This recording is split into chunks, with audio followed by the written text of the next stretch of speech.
Hello दोस्तों, आपके अपने एग्ज़ाम फास्ट यूट्यूब चैनल में स्वागत है। मैं संदीप सर। आज हम लोग बात करते हैं करंट अफेयर्स का, जो कि रेगुलर करंट अफेयर्स आपको चल रहा है, जिसमें 11 सितंबर के करंट अफेयर्स के बारे में आज हम लोग बात करते हैं। तो आज के जो करंट अफेयर्स हैं उसको हम लोग देखते हैं। पहला क्वेश्चन हो जाएगा जो है 46वां अंटार्कटिका संधि जो है कि सलाहकार बैठक का आयोजन भारत के किस राज्य में किया गया। तो यहाँ पर कह सकते हैं कि ये बैठक हो गई, ये हुआ है केरल में। केरल के किस स्थान पर हो सकता है, कभी कभी स्थान दे दे, तो ये स्थान हो जाएगा कोच्चि में। तो इतना आपको ये पॉइंट याद रखना है कि 46वां अंटार्कटिका संधि सलाहकार जो बैठक हुई है कोच्चि में हुई है, जो कि केरल में। क्लियर हो गया। चलिए और आगे बढ़ते हैं। यहाँ पर कह रहा है कि भारत ने जो है कांके सथुराई बंदरगाह को विकास के लिए पैसे जो है आर्थिक सहायता दिया। यह बंदरगाह कहाँ पे है? तो ये बंदरगाह जो है श्रीलंका में है। ये पॉइंट आपको ध्यान रखना है। इस बंदरगाह के लिए भारत ने काफ़ी बड़ा पैसे जो है इन्वेस्ट किए, जिसमें हो जाएगा 61.5 मिलियन डॉलर जो है भारत ने दिया है इसके विकास के लिए। ठीक है, मिलियन डॉलर भारत ने इसके विकास के लिए दिया है। तो ये पॉइंट आपको, और आर्थिक ये मदद है श्रीलंका को, ये पॉइंट बहुत इंपॉर्टेंट हो सकते हैं आपके आरओ जैसे एग्जाम के लिए। तो इतना ध्यान रखिएगा, कांके जो है सथुराई बंदरगाह को आपके दिमाग में होना चाहिए। ठीक है, चलिए और आगे बढ़ते हैं। अगले पॉइंट को देखिएगा। अगला पॉइंट हो जाएगा उत्तर प्रदेश का एक अकबरगंज रेलवे स्टेशन है, जिसका नाम बदल दिया गया है। और नाम बदल करके आप देखेंगे क्या रखा गया है इस स्टेशन का नाम। तो यहाँ पर माँ कालिकन धाम स्टेशन है, अमर शहीद भाले सुल्तान है, माँ अहोरवा भवानी धाम स्टेशन है, या माँ कालिकन धाम स्टेशन है। तो इसका जो सही आंसर है ये क्या है? माँ अहोरवा भवानी धाम स्टेशन है। ये वर्तमान में हो सकता है कि ये इसी स्टेशन का नाम दे दे कि उत्तर प्रदेश के किस जिले में ये स्टेशन है। तो इसका सही पॉइंट क्या हो जाएगा?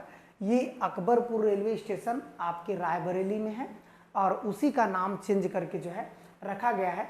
ये यूपी में जो भी एग्ज़ाम होंगे, यूपी में किसी भी एग्ज़ाम के लिए काफ़ी इम्पॉर्टेंट है। इसका मतलब है यूपी में किसी भी एग्ज़ाम के लिए ये वेरी इंपॉर्टेंट है, इतना ध्यान रखना है। ठीक है, तो ये आपको क्लियर हो गया। चलिए और आगे बढ़ते हैं। ये रायबरेली में है।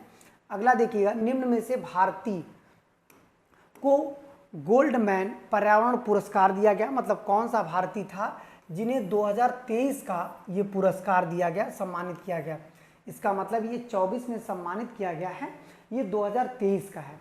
और ये पर्यावरण पुरस्कार इसलिए दिया जाता है ताकि इन्होंने पर्यावरण को बचाया था। ये कहाँ पर बचाया था और कहाँ के हैं? ये हैं आलोक शुक्ला।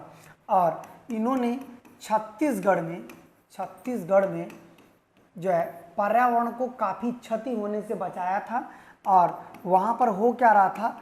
कोयला खदान में जो पेड़ों की कटाई वगैरह चल रही थी, उसे पेड़ों की कटाई को इन्होंने बचाया और अलग तरीके से कोयला खदान निकालने का प्रयास किया। इसी वजह से इन्हें जो है गोल्डमैन पर्यावरण पुरस्कार 2023 आलोक शुक्ला को दिया गया। देखिए, इन्वायरमेंट को लेकर ये क्वेश्चन है, ये महत्वपूर्ण बन सकते हैं, या तो ये छत्तीसगढ़ भी दे सकता है। ठीक है, तो ये वेरी इंपॉर्टेंट में इसको बना लीजिएगा, क्योंकि यहाँ से क्वेश्चन बन सकते हैं। चलिए और आगे बढ़ते हैं। दुनिया का सबसे बड़ा जो है एयरपोर्ट किस देश में बनाया जा रहा है? पूरी दुनिया का सबसे बड़ा एयरपोर्ट अभी हाल ही में बनाया जा रहा है। ये किस देश में बनाया जा रहा है? तो इसका नाम हो जाएगा संयुक्त राज्य अमेरिका। संयुक्त राज्य अमेरिका में जो है, ये संयुक्त अरब अमीरात में बनाया जा रहा है। ये देखिएगा, ये हो जाएगा संयुक्त अरब अमीरात में जो है ये बनाया जा रहा है। दुनिया का सबसे बड़ा जो है कह सकते हैं कि एयरपोर्ट। ठीक है, तो यहाँ से देखिए क्वेश्चन बन सकते हैं। चलिए और आगे बढ़ते हैं कि हाल ही में किस देश की संसद ने समलैंगिक विवाह को अपराध को ठहराने वाला जो है एक विधेयक पास किया। इसका मतलब है कि समलैंगिक विवाह के लिए ये अपराध माना गया। ये कौन सा देश है? इराक है। इराक समलैंगिक विवाह को जो है मान्यता नहीं दिया, बल्कि ये क्या किया, अपराध मान लिया। चलिए और आगे बढ़ते हैं। यहाँ पर देखिएगा, शंघाई तीरंदाजी विश्व कप 2024 में ज्योति सुरेखा और बेनम और अदिति, ये गोपीचंद स्वामी और प्रणीत कौर महिलाओं की टीम में इस स्पर्धा में कौन सा पदक इन लोगों ने जीता? तो ये स्वर्ण पदक जीते हैं। इसकी वजह से ये लोग क्या हैं, काफ़ी चर्चा में रहे। वहाँ पर तीरंदाजी को लेकर इन सभी ने जो है स्वर्ण पदक जीता है। तो यहाँ पर हो सकता है कि क्वेश्चन दे दे, गोपीचंद स्वामी किस खेल से संबंधित है? तो तीरंदाजी से हैं। चाहे प्रणीत कौर दे दे किस खेल से संबंधित है? तीरंदाजी से। चाहे आपका ज्योति सुरेखा दे दें, चाहे अदिति दे दें, मतलब कोई भी इस तरह का क्वेश्चन आपको घुमाकर उल्टा करके भी क्वेश्चन बनाया जा सकता है। तो चलिए और आगे बढ़ते हैं। अगला क्वेश्चन हो जाएगा, पैट्रियट मिसाइल सिस्टम किस देश जो है का एक मिसाइल सिस्टम है? ये रूस का है, अमेरिका का है, कि ऑस्ट्रेलिया का है, इजराइल का है? तो इसका सही आंसर क्या हो जाएगा? अमेरिका हो जाएगा। ये जो है अमेरिका का है।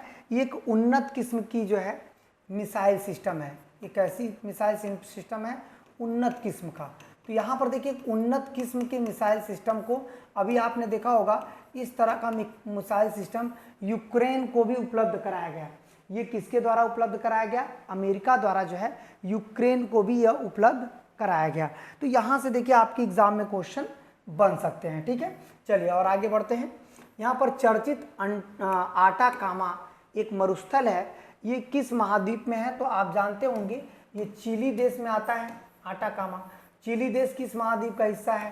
तो ये दक्षिणी अमेरिका महाद्वीप का हिस्सा है और विश्व का सबसे शुष्क मरुस्थल है।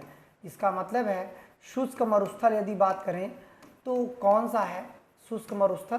तो ये हो जाएगा आटाकामा, दुनिया का सबसे शुष्क मरुस्थल माना जाता है। ठीक है, चलिए और आगे बढ़ाते हैं। अगला क्वेश्चन देखिएगा, यहाँ पर कह रहा है 26वें विश्व ऊर्जा कांग्रेस का आयोजन कहाँ किया गया? इसका मतलब है कि जो 26वां विश्व ऊर्जा कांग्रेस का आयोजन किया गया वो कहाँ पर किया गया? विश्व ऊर्जा कांग्रेस का आयोजन जो कि काफ़ी चर्चा में भी रहा है। तो इसका सही आंसर क्या हो जाएगा? तो यहाँ पर हो जाएगा कि विश्व ऊर्जा कांग्रेस जो है इसका आयोजन भारत में किया गया। ठीक है, कि फ्रांस में किया गया। विश्व ऊर्जा कांग्रेस की आपका जो है कह सकते हैं कि नीदरलैंड में किया गया, स्पेन में किया गया। तो ये देखिए इसका सही आंसर हो जाएगा नीदरलैंड में किया गया। ये कहाँ पर किया गया? नीदरलैंड में। ठीक है, चलिए और आगे बढ़ते हैं। यहाँ पर देखिएगा, ये हो जाएगा चर्चा में रहा कलेसर एक राष्ट्रीय उद्यान है, ये काफ़ी चर्चा में रहा। और ये राष्ट्रीय उद्यान जो है कहाँ पे है? चर्चा में रहा कलेसर राष्ट्रीय उद्यान कहाँ पे है?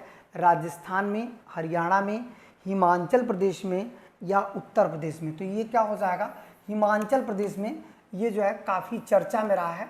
तो इन्वायरमेंट में इस तरह का जो उद्यान वगैरह है, दरअसल उद्यान ज्योग्राफी का सब्जेक्ट है, लेकिन जो चर्चा में रहने वाला उद्यान होता है वही आपके एग्ज़ाम में पूछता है। तो इस उद्यान को आपको समझ लेना है। यहाँ हम लोग इसको वेरी इंपॉर्टेंट बना सकते हैं, इतना याद रखिएगा। चलिए और आगे बढ़ते हैं।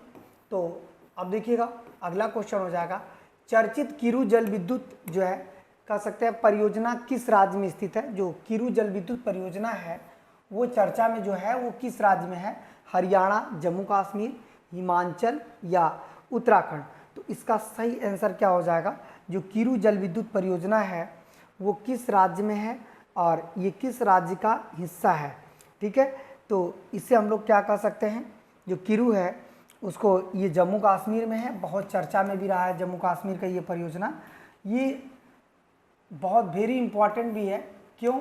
क्योंकि ये जम्मू कश्मीर में चिनाब नदी पे है, चिनाब नदी पर स्थित है। और ये और एक पॉइंट है, ये जम्मू कश्मीर में जो है किश्तवाड़ा ज़िले में है, किश्तवाड़ा ज़िला है जम्मू कश्मीर का, वहीं पे ये किरू परियोजना है। ये परियोजना जो है काफ़ी बड़ा विद्युत उत्पादन करता है, विद्युत उत्पादन योजना है।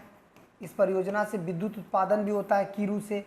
फिर इसके बाद यह परियोजना लगभग 42.67 करोड़ रुपए की लागत से बनाया गया है। करोड़ रुपया की लागत से बना हुआ है, मतलब काफ़ी बड़ी परियोजना है कीरू, जो कि किस नदी पे है? चिनाब नदी पे है, किश्तवाड़ा ज़िले में है। विद्युत उत्पादन का एक जम्मू कश्मीर का सबसे बड़ा जो है केंद्र माना जा रहा है। 42.67 करोड़ रुपए जो है 4267 करोड़ रुपए इसमें लगे हैं। तो यहाँ पर जो है क्वेश्चन एग्जाम में दे सकता है, ये जम्मू कश्मीर में। अब क्लियर हो गया, इतने पॉइंट कीरू से हैं, कीरू से कथन कारण करके भी दे सकता है, या इनमें से कौन सत्य है या सत्य नहीं है, ऐसा क्वेश्चन भी दे सकता है। तो इतने पॉइंट आपको कवर करने हैं, ठीक है। चलिए अब देखिए G7 जो समिट 2024 का आयोजन जो है किस देश में किया जाएगा।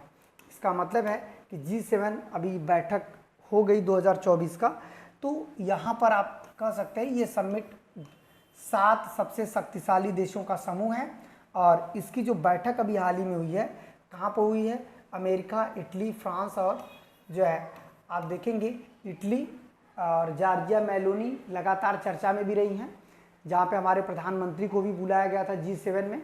तो यहाँ पर ये काफ़ी चर्चा का मुद्दा रहा है, तो इसी वजह से ये भी क्या है, काफ़ी इम्पॉर्टेंट हो सकता है, ठीक है।